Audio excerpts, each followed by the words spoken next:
슬기로운 라디오 생활 2부 이슈 인터뷰로 이어갑니다.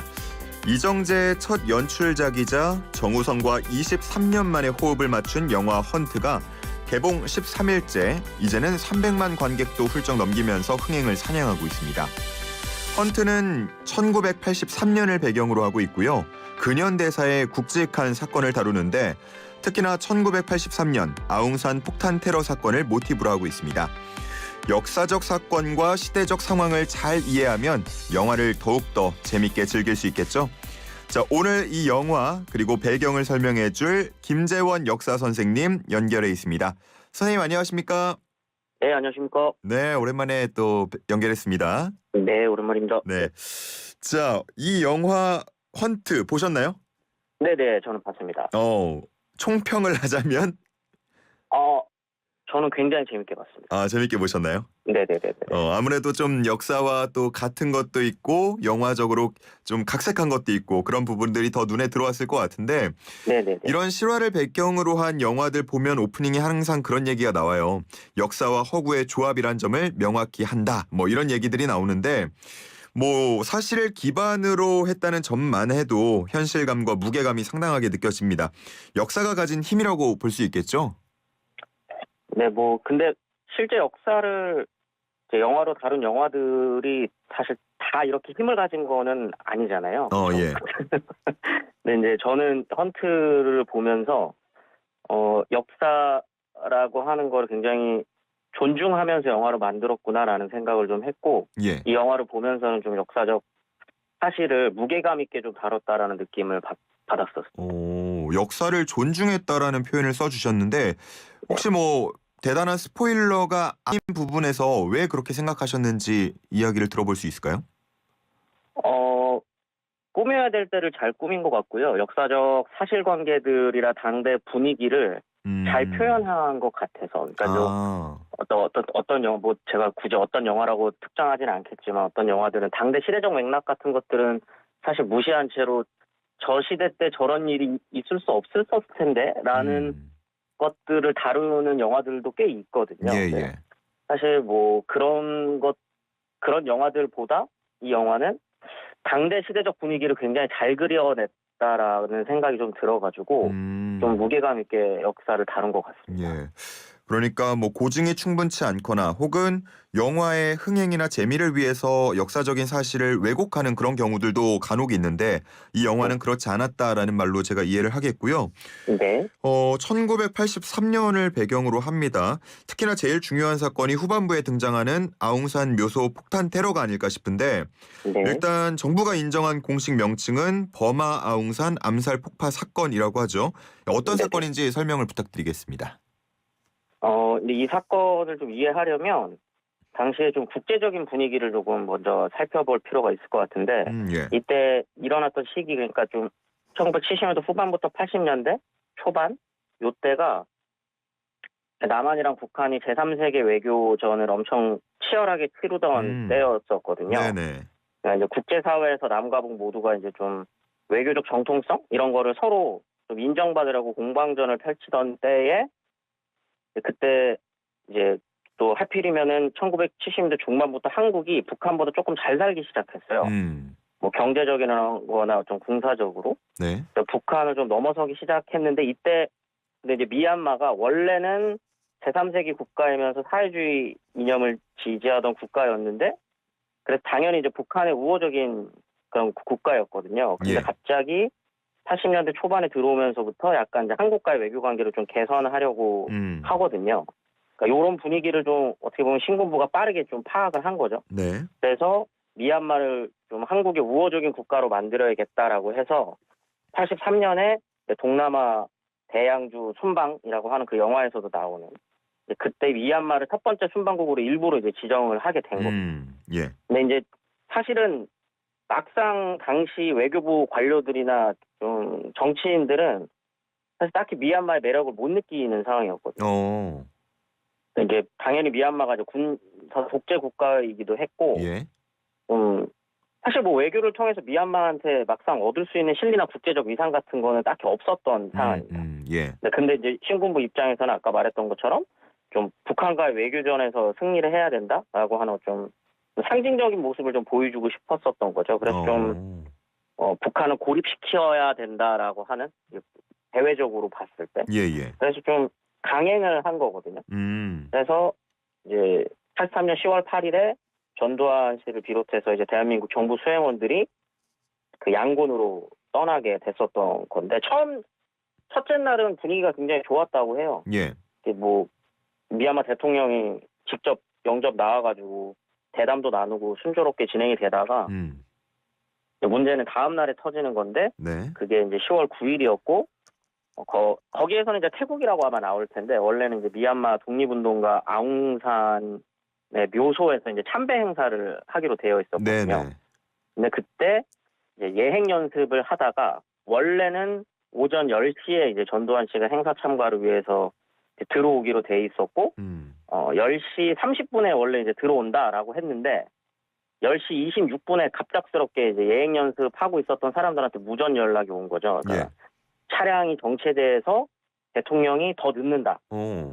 그래서 어떻게 보면 이제 그 사람들은 이제 대통령이 늦는다고 하니까 자연스럽게 애국가를 한 번 더 연습한 거예요. 네네네.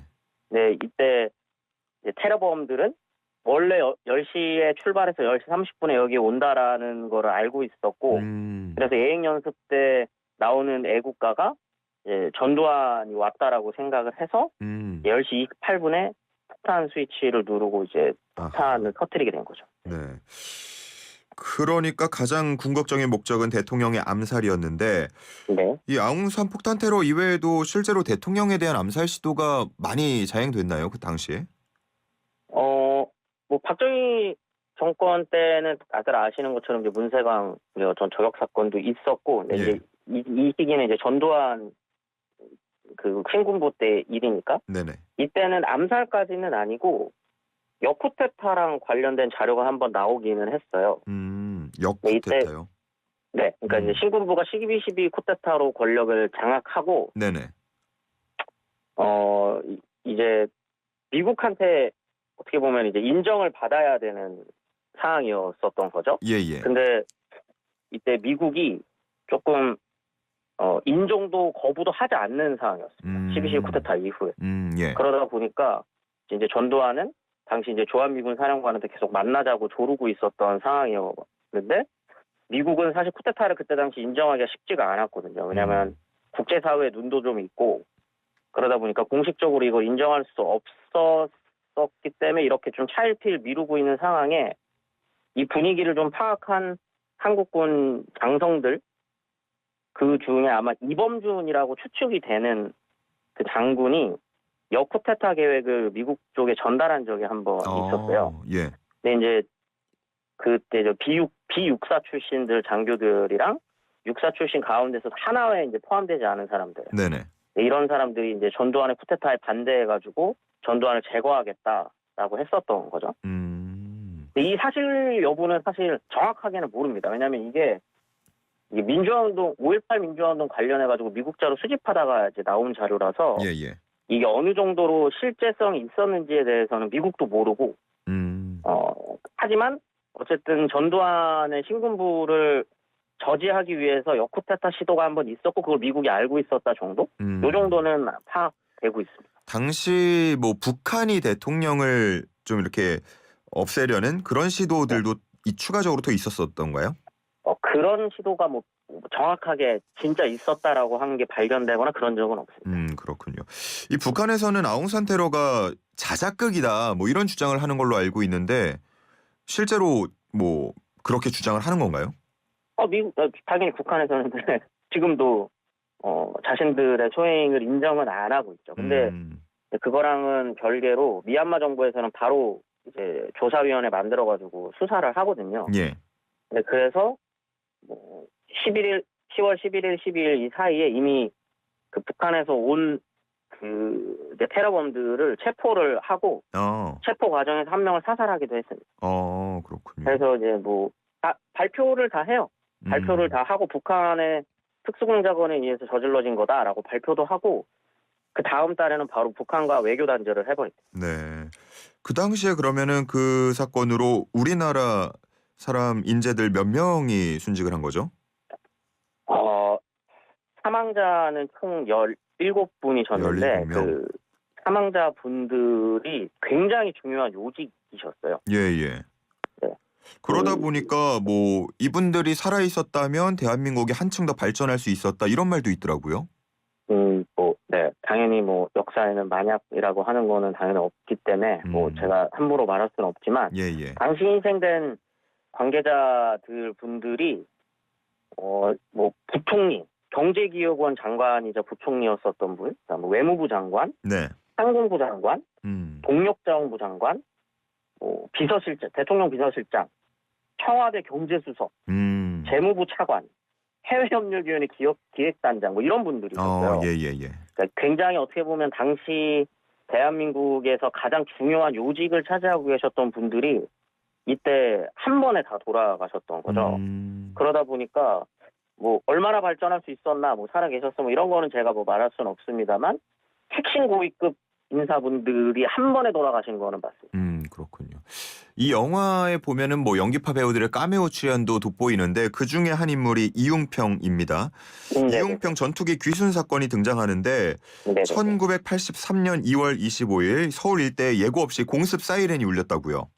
네, 이때가 원래도 한국군이랑 주한미군이 팀스프리트 훈련이라고 훈련을 하고 있었어요.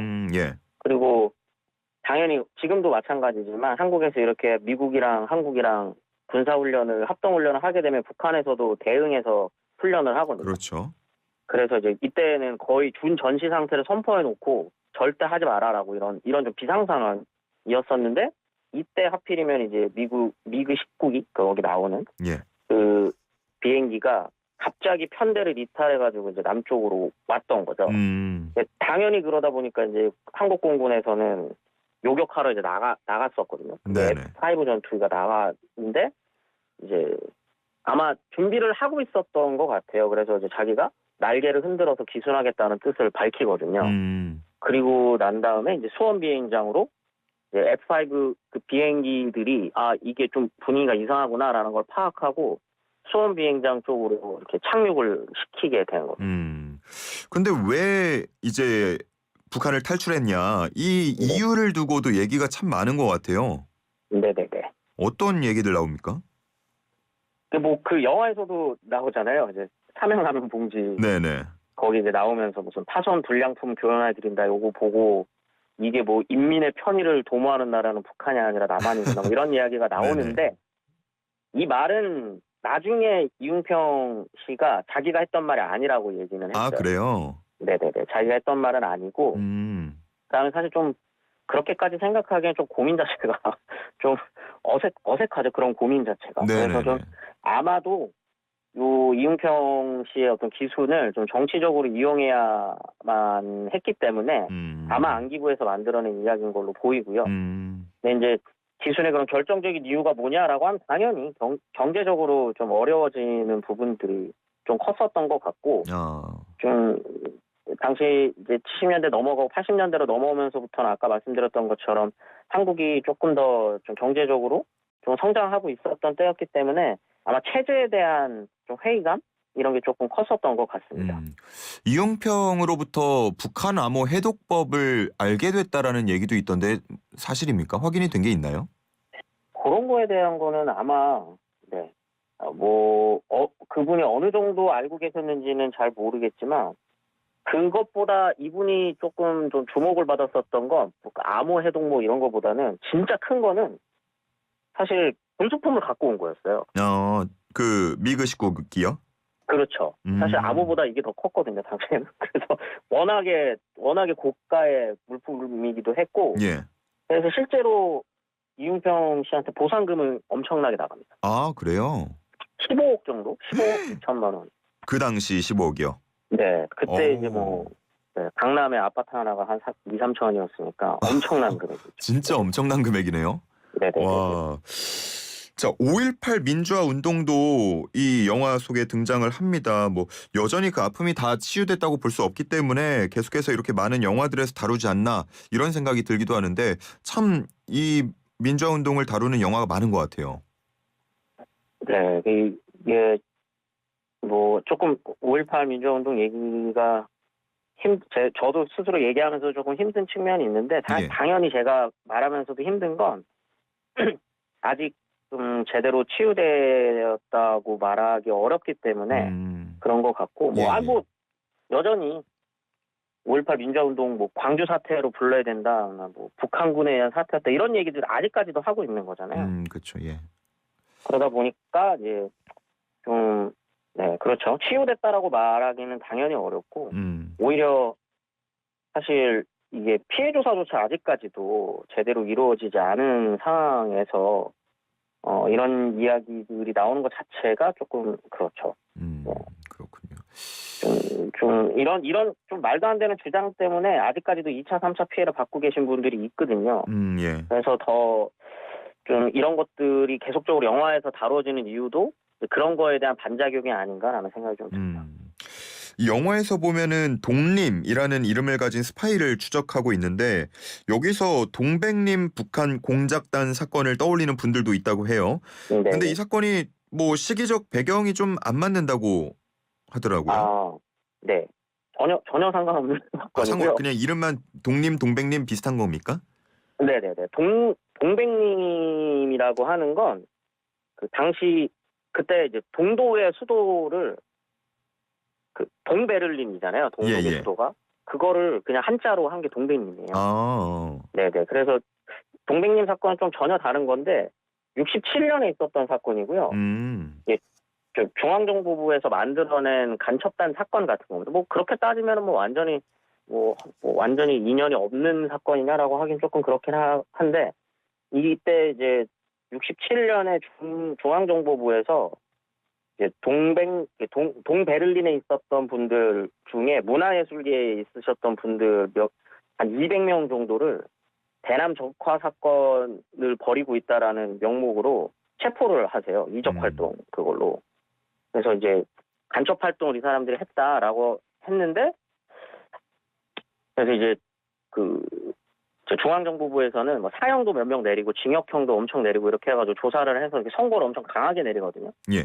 근데 막상 이제 선고 이후에 이제 조사를 해봤더니 사실은 한국에 와가지고 간첩 행위를 했었던 분들은 거의 없었고, 대부분은 그래서 이제 아마 간첩죄가 인정되신 분이 아마 한 명도 없으셨나? 그래서 아무튼 이거는 조작된 간첩단 사건인 걸로 결론이 났었던 사건이었습니다. 그렇군요. 헌트는 물론이고요. 진짜 예전부터 보면은 1980년대 배경으로 한 영화들이 참 많은 것 같은데 군부 독재 시대라는 이런 배경이 뭔가 영화로 표현하기 좀 여러 가지 뭐랄까요? 영화적 매력을 가지고 있다 이렇게 볼 수 있을까요? 1980년대요. 예. 사실 1980년대라는 시기가 좀 굉장히 좀 흥미로운 시기입니다. 흥미롭다고 얘기하면 아픔도 많은 시기라서 그렇게 좀 말이 조금 그렇습니다만, 예. 이게 군부 독재 시절이기 때문에 굉장히 암울한 시기라고 생각이 들기도 하는데, 사실 반대로 굉장히 명랑한 사회였거든요. 이게 혹시 응답하라 1988도 네네. 80년대를 다루는 건데 굉장히 명랑하게 그리잖아요. 그렇죠. 예. 언론 통폐합되고 이제 국민들이 그때 당시 볼 수 있는 건 이제 땡볕 뉴스 그거밖에 없었지만, 반대로 대중문화가 이때 엄청 발전했었던 시기라서 가요제도 엄청 많았고, 그러니까 대중문화 자체가 엄청적으로 폭발적으로 성장하는 시기이기도 하고, 예. 이제 TV 속에 비춰진 한국이 굉장히 밝았던 시기라고 좀 생각하면 좋을 것 같아요. 그러니까 좀 자유화 조치들이 엄청 많이 되잖아요. 또. 예. 교복 자유화부터 시작해가지고 일단 통금 풀리고, 그다음 거기에다 이제 86년 아시안 게임 있었고, 88 올림픽 있었고, 3조 후황 있었고, 경제 성장 엄청났고, 이런 것들이랑 5.18 민주화 운동, 그다음에 80년대 대학가에서의 민주화 운동, 그다음 87년을 기점으로 하는 또 6월 항쟁, 이런 것들이 좀 같이 있었던 시절이기 때문에 영화나 드라마로 만들 때 굉장히 다층적인 측면을 보여줄 수 있는 시대인 것 같아요. 그래서 좀 매력적인 시대가 아닌가라는 생각이 듭니다. 예, 알겠습니다. 자, 이렇게 오늘 영화 헌트와 관련해서 역사적인 배경들 쭉 알아봤는데 끝으로 하나만 더 여쭤볼게요. 네. 예전에 보면 뉴스에서 뭐 누가 간첩으로 밝혀졌다 이런 얘기들 참 많이 나왔는데 네. 일명 간첩단 사건들 많았습니다. 근데 네. 이 중에는 조작으로 밝혀진 것도 많았죠? 네, 그 대표적으로 아까 말씀드렸었던 동백님 사건이 이제 대표적인 사건이기도 했었고, 예. 사실 이 간첩단 사건을 조작하는 역사는 뭐 전두환 정권에서만 그랬었던 것도 아니고 이승만 정권 시기부터 꾸준히 있어 왔었던 겁니다. 그러니까 이제 어떻게 보면 북한을 활용하는 거죠. 그러니까 이제 북한 관련된 사건을 조작하는 게 사실 내부 정치 단속에 굉장히 좀 효과적으로 작용을 해왔어요. 이제 뭐 어떻게 보면 대한민국 최초의 사법살인이라고 할 수 있는 진보당 사건부터 시작되는 거죠. 예. 그러다 보니까 이게 내부 단속으로 너무나도 잘 먹힌다는 거를 알았기 때문에 특히나 독재 정권에서는 이승만 작정이 전두환 정권 모두에서 굉장히 다양한 방식으로 간첩단 사건을 만들어내고 그걸로 내부적인 선거에 이용을 한다거나 그랬었던 적이 굉장히 많았었죠. 네. 그래서 좀 북한과의 관계가 굉장히 효과적인 정치 수단이라고 생각하시면 될 것 같아요. 알겠습니다. 오늘 말씀은 여기까지 듣겠습니다. 지금까지 네. 김재원 역사 선생님과 함께했습니다. 감사합니다. 감사합니다.